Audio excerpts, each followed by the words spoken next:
Hi అండి అందరికీ. ఒక్కసారి మా పాపని చూడండి ఎంత క్యూట్‌గా ఉందో. నేను గంధం గానీ, కుంకుమ గానీ, స్టిక్కర్ గానీ ఏది పెట్టుకున్నా అస్సలు ఉంచదు. మరెందుకో నాకు గూడా తెలీదు. మీకు తెలిస్తే మాత్రం కామెంట్ చేయండి. ఈ వీడియో మాత్రం నిన్నైతే ఫ్యామిలీతో కలిసి గుడికైతే వెళ్ళాము. ఇక్కడ మొత్తం శ్మశానాలు దాటుకొని శివాలయం అయితే ఉంటుంది. ఇదే నేను ఫస్ట్ టైం ఇలా చూడడం అయితే నేను ఫస్ట్ టైం. శ్మశానాలు దాటేసుకొని శివాలయం చూడడం అయితే ఇదే ఫస్ట్ టైం. ఇక్కడ స్పేస్ కూడా చాలా పెద్దగా ఉంది. శివాలయం గుడి మాత్రం చాలా బాగుంది. ఈ టెంపుల్కి పేరు కూడా ఉందండి, శ్రీ శ్రీ శ్రీ పచ్చలకట్ట సోమేశ్వర ఆలయం పేరైతే. చాలా బాగా అనిపించింది టెంపుల్ దగ్గర మాకు. ఇక్కడ మా పాప అయితే ఫుల్ ఎంజాయ్ చేస్తుంది. టెంపుల్కి వస్తే మాత్రం ఫుల్గా ఎంజాయ్ చేస్తుంది.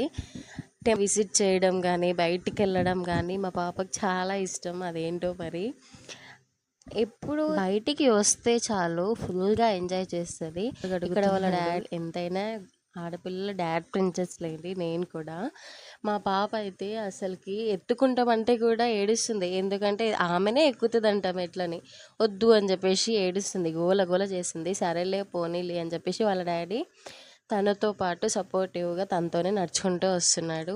ఇక్కడ మేము పాలతో అభిషేకం అయితే చేసాము. అభిషేకం అంటారా ఏంటి అని నాకు కూడా సరిగ్గా తెలీదు. బట్ ఒక చిన్న పాల ప్యాకెట్ అయితే తీసుకున్నప్పుడైతే నాకు స్వయంగా అభిషేకం చేసినట్లే అనిపించింది. పాలతో అభిషేకం కూడా చేసాము. ఇది అభిషేకం అంటారా ఏమంటారా నాకు సరిగ్గా తెలీదు. కొబ్బరికాయని ఎంత గట్టిగా కొట్టినా కూడా పగులుతలేదు అసలు.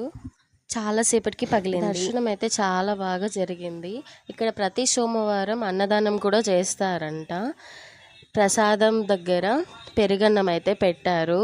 అన్నదానం క్లిప్ అయితే తీసుకోలేదు, చాలా రష్ ఉంది అక్కడ. ప్రశాంత్